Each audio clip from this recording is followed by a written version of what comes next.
Davis from the library, and I want to thank you for coming here this evening.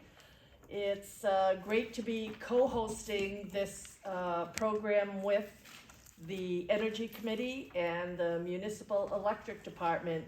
We are all about partnering with the community, so if you have a program or an event that you would like some help with, we have 4 beautiful meeting rooms that are available to the public at no charge, so talk to us if you have something that you'd like to do at the library, and we'll see if we can help you out.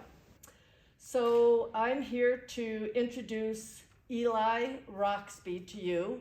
He is a member of the Energy Committee. He's a Wolfboro resident and an engineer, and Eli will introduce us to Wes. So thank you again for coming.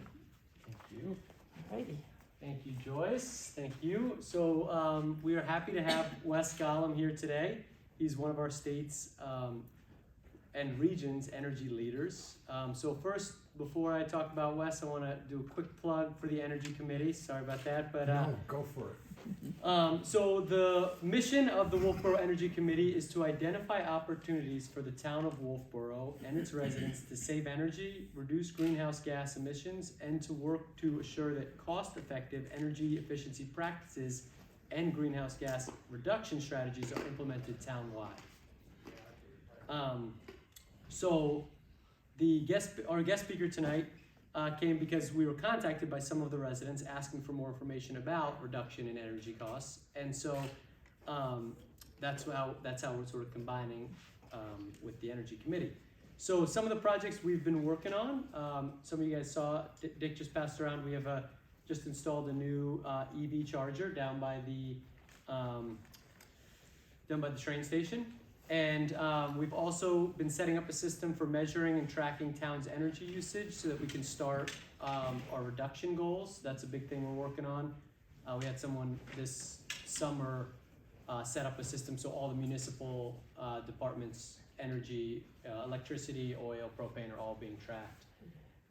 So that way, if we try some reductions, we can see how that goes.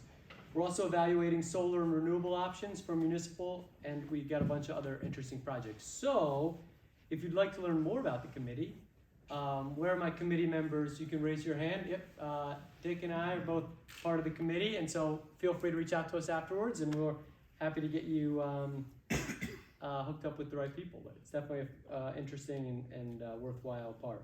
Okay, so now let me get to Wes.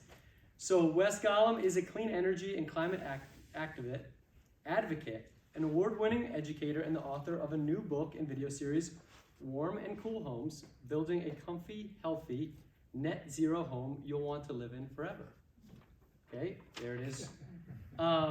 These will be on sale following Wes's talk. A little more about Wes. So before retiring, he taught environmental science for 35 years. Did I get that right? 35 years? You did. Administered the state's New Hampshire energy codes, and founded the first energy services degree program in the Northeast. Wes was appointed to and a founding member of the New Hampshire Codes Review Board and the New Hampshire Energy Efficiency and Sustainable Energy Board. Served for 12 years on the New Hampshire Sustainable Energy Association Board. Wes is a chairman of the Deerfield Energy Committee and a member and past chairman of the Deerfield Conservation Commission. We are honored to have Wes here today, so I'd like you to join me in welcoming Wes. Thank you very much. Thanks for coming.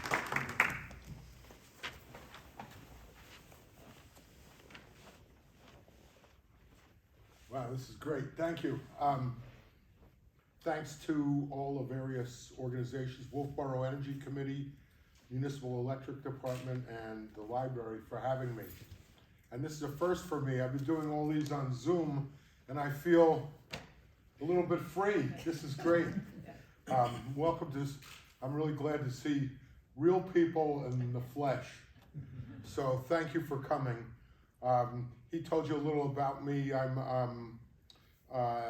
run a website called theenergygeek.org, and I try and focus on positive things that people are doing to combat, to mitigate climate change, to either individual grassroots or whatever. So I was involved in doing that and COVID hit and I had to kind of pivot. I read a book that suggested maybe I should write a book. So that's what I did. The alternate name for my book, by the way, is What I Did on My COVID Vacation. So I have been at this a while. I helped to organize the first Earth Day in 1970, and I posted a thing on LinkedIn about this tonight, and I got a text from a guy. It says, "It's a long time since we got our energy auditor's certification in 1982. It's good to see you still doing this." So that kind of shocked me a little bit, 40 years. But anyway, so let's get right to it. This book that I wrote was about 5 net zero homes, and you can replace high performance with net zero. Typically, these homes, well, look, these 4 homes that were net zero last year paid less than $500 each for heating, cooling, and electricity. And if they could do it, so can you. Now, much of what I'm going to be talking about tonight centers around these new houses that were built, but all the concepts are the same and valid for retrofits. Let me ask you a question. How many people here are considering building a new house? Anybody? Okay. So a lot of this focuses on new houses, but for those of you, I presume most of the rest of you are here because you own a house, and how many people own a house and would like to make it more efficient? That's what I figured, sure. So all of these concepts work exactly the same. It's an odd thing about BTUs and moisture. They really don't know from newer or existing construction.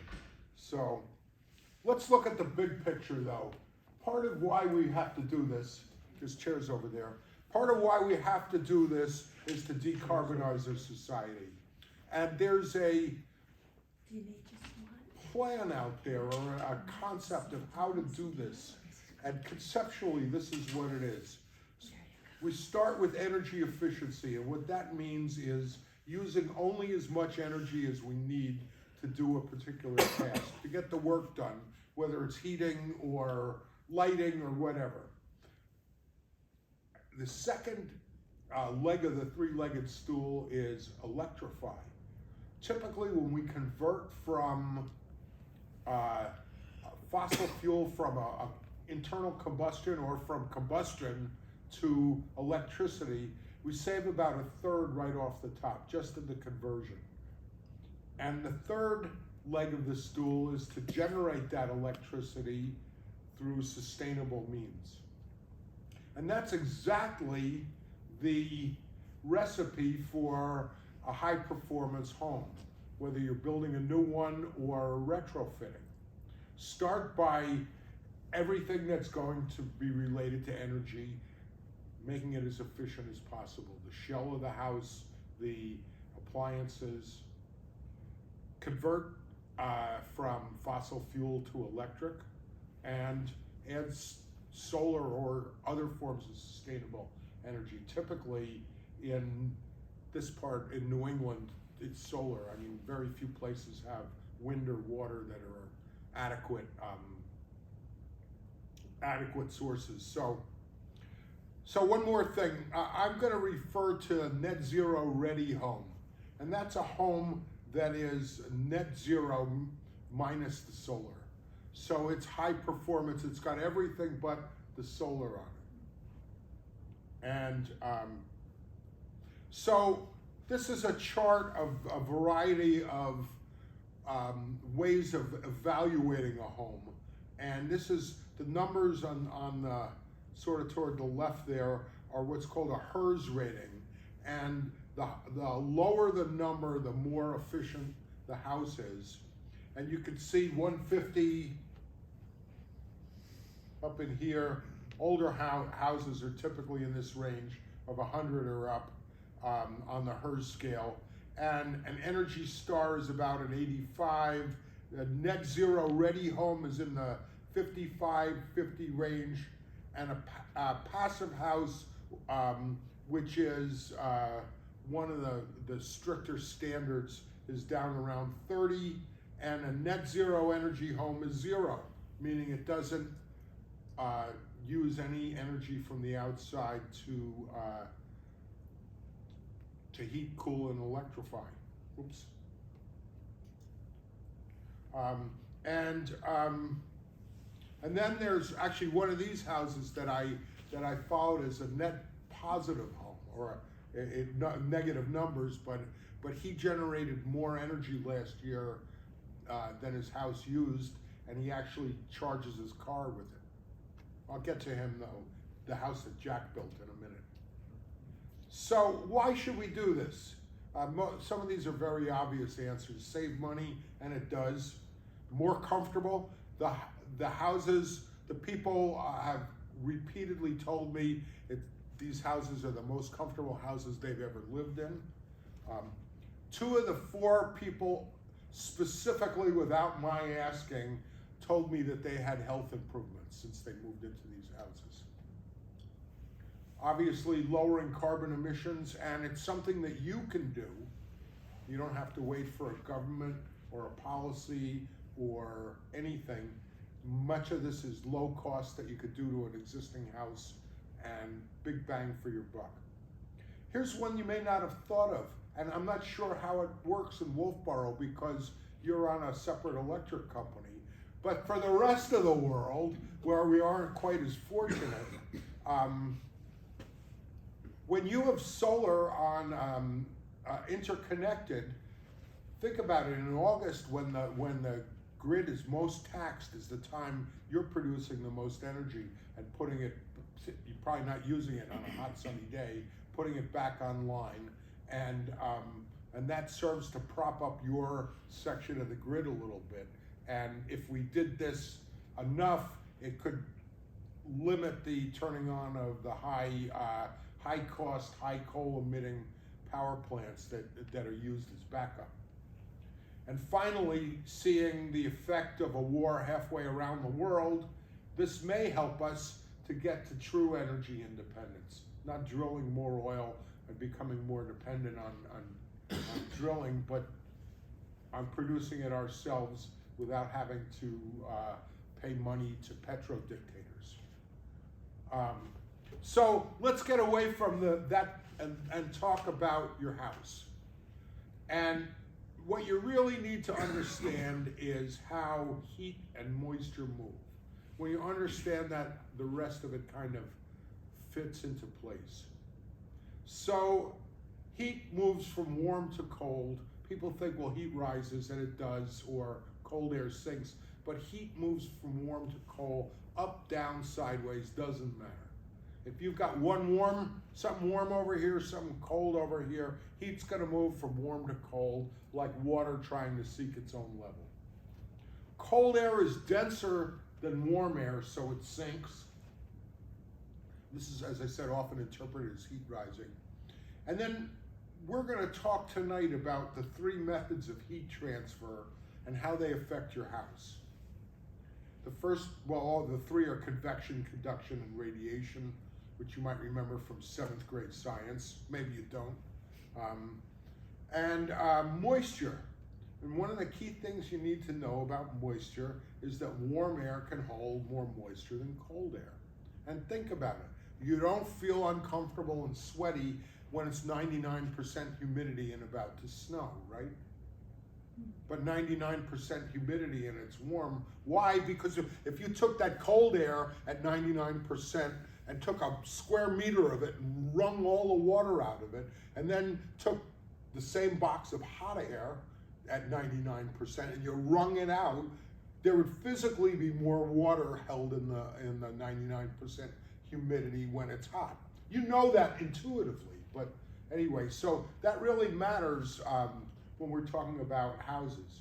And finally, the other thing you need to know about is that when warm, moist air hits a cold surface, what happens?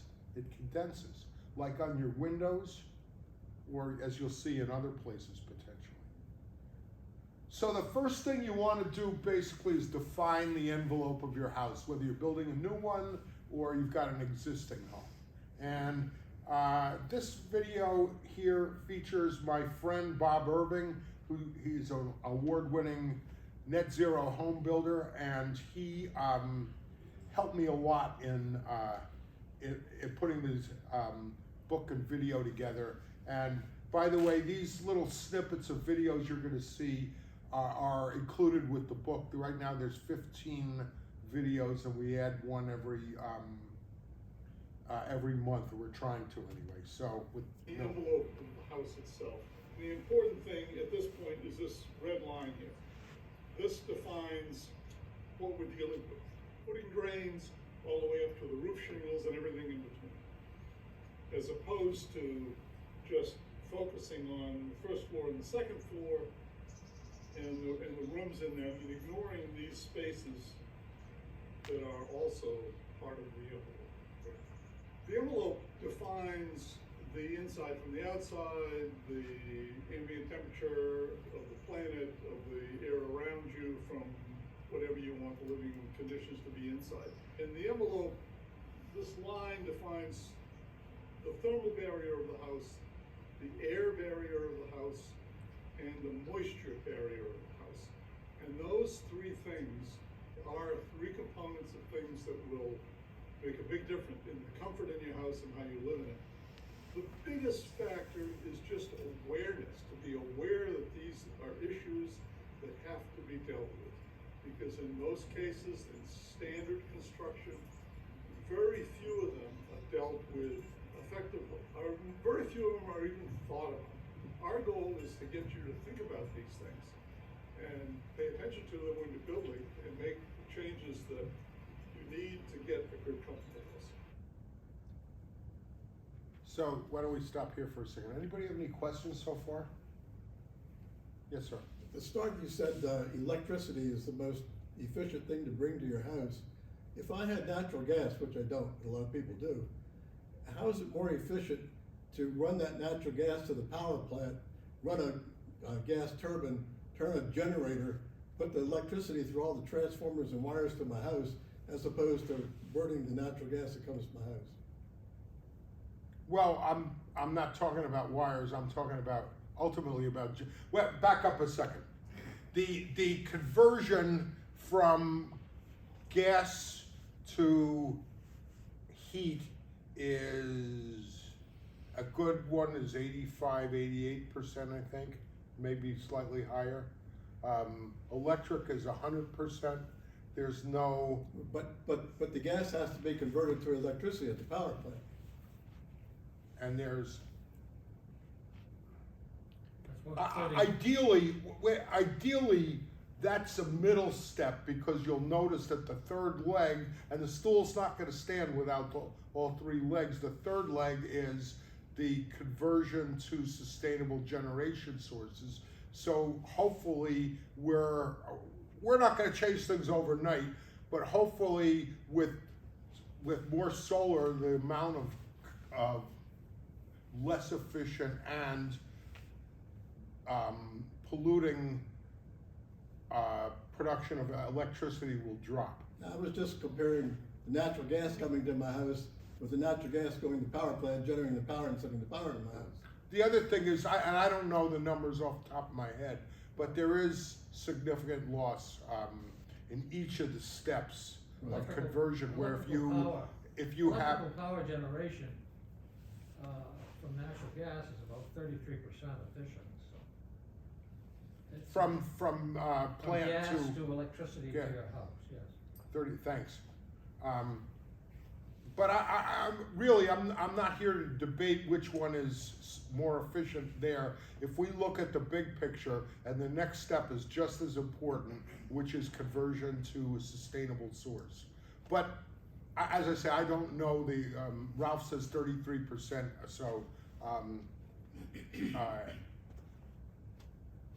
I hope that sort of answers your question, or Okay. at least, yes?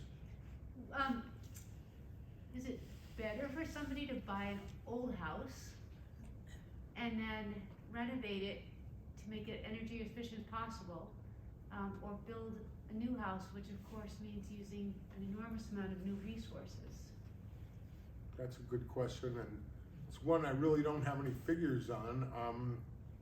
I would guess that renovating, you're certainly gonna be able to use more, you know, of what's there rather than all brand new materials. When you say better, do you mean cheaper? or more? No, it's a good question, Environmentally? Wes knew what I meant, but yes, you know, it's a trade-off, because when you're starting from scratch, of course, you can do everything right, but then you're using all these, you know, new resources. You go to a home that's already there, has a lot of materials already there for you, you're not using a bunch of, you know, new virgin materials to build it, but you're probably never gonna get it net, you know, it's gonna be very hard to get it net zero. It is harder to get down to the, you could do a significant amount, don't get me wrong, but to get to net zero is a challenge in many existing homes. There's no doubt about that. So But the don't real let that key- stop you, because it isn't an all or nothing. It's a sort of gray transition, and, you know, each step is an improvement and a step forward. You know, you're using less carbon. Is it stopping it completely? No, but you're doing what you can, and economics is real, and a lot of people can't afford to do everything at once. And so, and that's part of what I want to talk about is a process of, let's first get through how heat moves, and then I'll get to that if it's okay. Good question. And Andrea is a bit of, I shouldn't say a plant, but hers is the straw bale house that I wrote about. And we met, what, in 2006? Yeah. Okay, so the first thing, new house, existing house, you want to make sure that it's dry from the bottom up. So if you have moisture problems already in the basement, you want to address those, or you want to at least attempt to address those. In my house, we had moisture issues, and we dug French drains around the house. I did an energy retrofit, and I didn't get down to net zero, but I went from using 3 or 4 tanks of oil a year to under a half a tank and some pellets and wood this year. But anyway, they dug drains around our house, and they put a lining up the inside of the house that was waterproof. They put stone in the drains and covered it with some cloth that presumably keeps the silt from going down into the stone, but allows water to go through. And those drains went out to the back of my yard. What a disaster the backyard was for a while. But I haven't had any, it's been at least 10 years, and the only moisture problems I have is some seeps through the foundation in the front where we didn't put those drains because there wasn't as much, there was water there we didn't realize, but it's really helped. I haven't had any floods since, even with the torrential rain.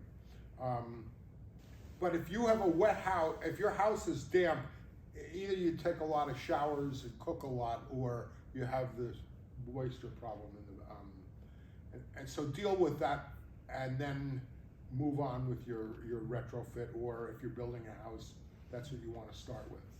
So here's another quick video. Concrete is porous. It absorbs water. The water in the concrete is absorbed into the basement and therefore into the house. First thing we do is we usually coat the footings with a latex masonry paint that acts as a capillary break to keep moisture from wicking up through the footing and into the walls and up into the walls. We put a layer of stone between the bottom of the footing level and the top of the footing level. Wash stone gives us a place to put our radon vent pipe that collects radon gases that are vented out of the roof of the house. The stone also forms a really good base for insulation and for foam. It's fairly easy to level pretty well. On top of that, we put 4 to 6 inches of expanded polystyrene insulation. On top of that, we put a 6 to 10 mil plastic vapor barrier we try to make the plastic continuous and unbroken. And then the concrete floor is poured on top of that. And that way, all the water stays under the concrete. That's our goal, is to have all the water in the concrete. On the walls, we use a polyisocyanurate foam, which is the yellow crumbly foam that's covered with aluminum foil on both sides. And that foam is impermeable to moisture, which means if you put it against the concrete, the moisture does not come off of the concrete, through the concrete, and into the house. It is stopped by that foam. So that takes care of our walls and our floors, and we've kept a lot of the moisture that's naturally coming into houses out of the house. Concrete. So you're probably thinking, I've got a retrofit, I'm not gonna be able to get, do all that and then pour concrete. No, you won't. So here's what you can do. Use styrofoam insulation. The polyiso that you saw on the walls there is not, you don't want to get that exposed to water. So use styrofoam, and then what you do is you put wood over it and take 2 layers of plywood, one this way, one this way, so that you have that for the floor. And then you use the polyisocyanurate on the walls, like you saw in the video, and make sure to keep them at least 1/4 inch off the ground, because they will wick moisture up if you let them. So now, anybody here have a rock foundation, a rock wall, or floor? Yes. Yeah. So I'm not thrilled with the use of spray foam insulation, but that's about the only way you can really get that surface insulated. And it also air seals, by the way, but that's not such a big deal on a rock. Not too much air coming through rock. Maybe around them, but anyway. So this is what a basement floor in a renovation looks like. And you'll notice up here another use is spray foam. And when we talk about infiltration in a bit, this will become important. One of the places where you lose a lot of heat in the typical house is at the sill, where the wood and concrete meet, because wood and concrete expand and contract at different rates. So you can actually have gaps there and lose a lot of air, or actually the air is likely to be coming in there, not out. So let's talk about humidity and moisture in the air. Since cold air can hold less moisture than warm air, in the winter, the cold air that leaks into the house is also very dry. Once in the house, though, that air is heated by the heating system, and it picks up any moisture in the house, moisture that might be there from showers or cooking. The warm, moist air then rises and exits the building through cracks in the upper part of the envelope. This is why many houses are very dry in the winter. Another effect of this unplanned ventilation is that warm, moist air rises until it hits a cold roof where it can condense. This condensation can lead to mold and rot in the wood, and the heat that moves through the roof can melt snow, which then runs down the roof until it hits the unheated eaves, where it freezes, causing ice dams. In many homes, the largest source of heat loss and wasted energy is the air forced out by this convective loop. As a result, energy must be constantly used to heat the cold air, which is infiltrated into the house. In net zero homes, the air barrier is planned and then meticulously sealed.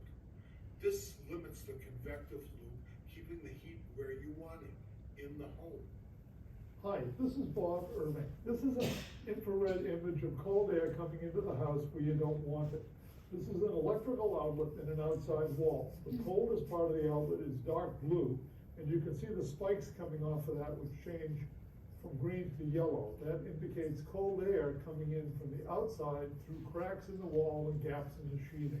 This is an infrared image of cold air coming in where the wall meets the ceiling. This is an infrared image of a recessed light, which is off. Air is leaking in around the gaps between the light and the ceiling. When on, the heat from the bulb warms the air around it, which then rises through the ceiling, speeding up the air and heat loss. These examples of infiltration are needless and costly. By paying attention to details, Like where you edit the film, you can limit a lot of these. Since cold air, So basically, I didn't say it specifically, but what I'm talking about here is convection, one of the three types of ways that heat moves. And that is the biggest source of heat loss in most houses, you know, and that's the bad news. The good news is sealing up a house is not rocket science for the most part, and it's not expensive for the most part. Some caulking, some appropriate foam, and by appropriate, if you're foaming around a window or a door, you want to use non-expanding spray foam, or you won't be able to open the window. But short of that, you know, a lot of times if you air seal a house, you could get you could feel a really big difference. Wes, Yes, sir. you might point out that you can buy little insulators for your electrical outlets.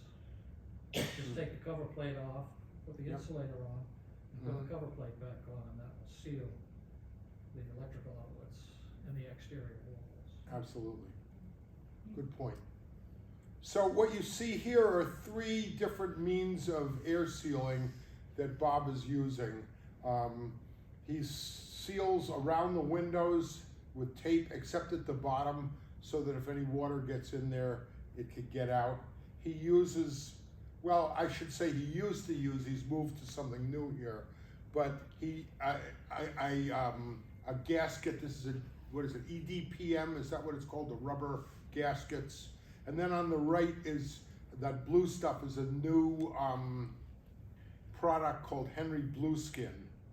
And here's a quick thing about air sealing and mechanical We ventilation. start with plastic under the slab, above the slab insulation, tie that into the air sealing on the basement walls and tape it, so that's airtight. And then we use a rubber gasket between the top of the foundation and the wooden sill. On the exterior walls, we tape all the joints of the exterior walls and caulk the top and bottom of the walls, because that is two areas that cannot be taped. On our windows, we tape the two sides on the top, on the outside, leaving the bottom open to drain. And we fill the cavities with a non-expanding spray foam, and we tape the inside on all four sides. So you won't have cold air coming in around your windows. We install a sealing membrane under the ceiling insulation and above the 1x3 strapping to air seal the ceiling of the house. And once the house is closed in and air sealed and the windows are in tape, we do our first blower door test. This gives us a measure of how we are at this point in construction and allows us to find any other random leaks that we need to fix before we get the house insulated. The water vapor travels through exterior walls carried by air. Stopping the air leaks means more of the water vapor stays inside the house, so your house isn't as dry in the winter. We use one called heat recovery ventilator, or an HRV, which brings in the required amount of fresh air, keep you healthy, and keep your range hood fan and your dryer working as they should. The HRV brings in fresh air 24/7 and exhausts the same amount of stale air. The outgoing stream of warm, stale air passes through a heat exchanger, which consists of a grate of thin aluminum sheets, which absorb the heat and transfer it to the stream of incoming cold air. Then we locate exhaust grills in baths and laundry. This is all my house, by the way. Where you can increase the airflow to clear the air efficiently. In a standard house, the direct airflow from the inside to the outside brings needless air leakage like you see in this infrared image of a typical bathroom fan, which has been turned off. So,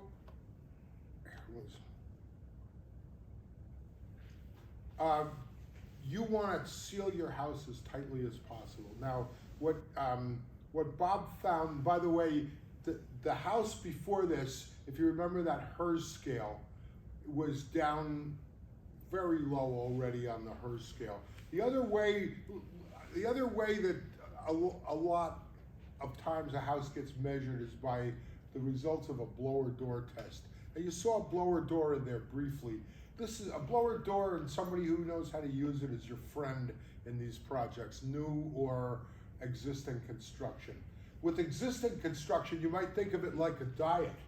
You know, what are you gonna do? What's the first thing if you go on a diet?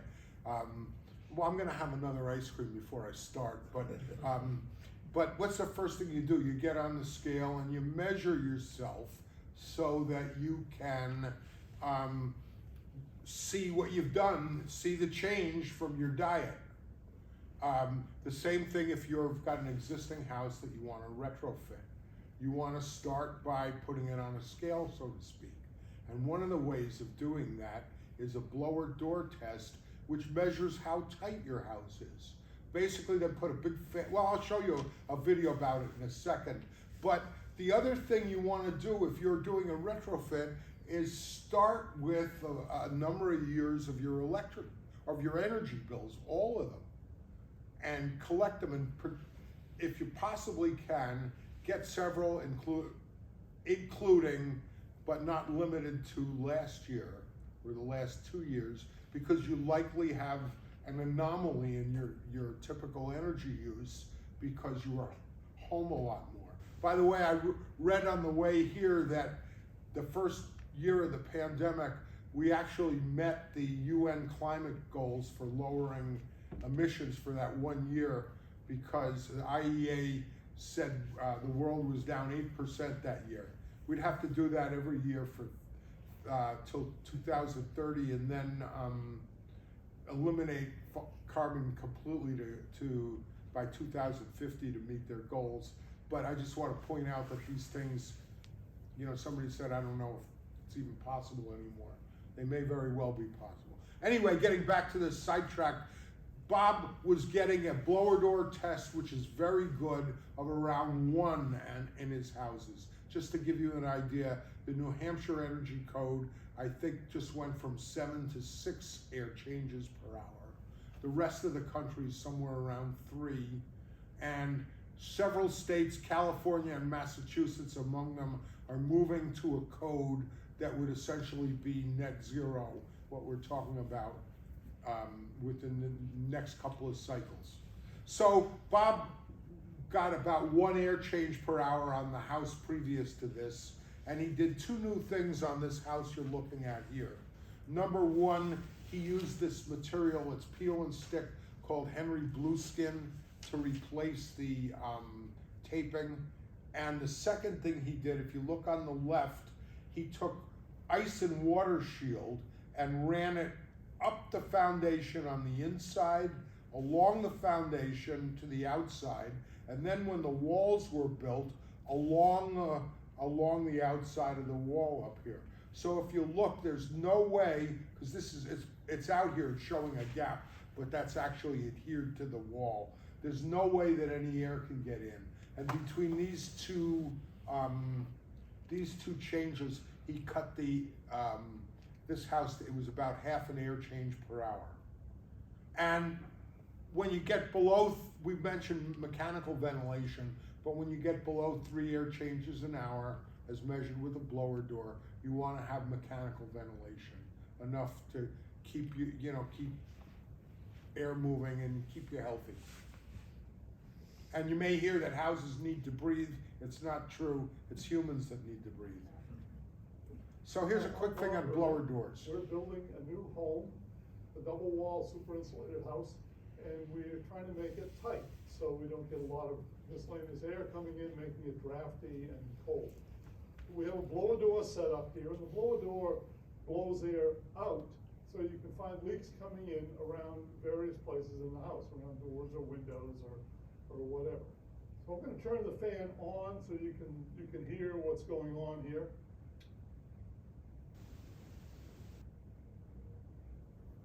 The nylon on the blower door system pushes out, which means there's air pushing into it.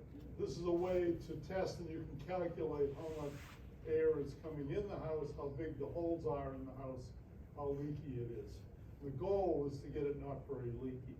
The New Hampshire code calls for 7 air changes an hour. It's down to 6 The now. national code calls for 3 air changes an hour, and if you note, the New Hampshire code is a lot looser than the United States code.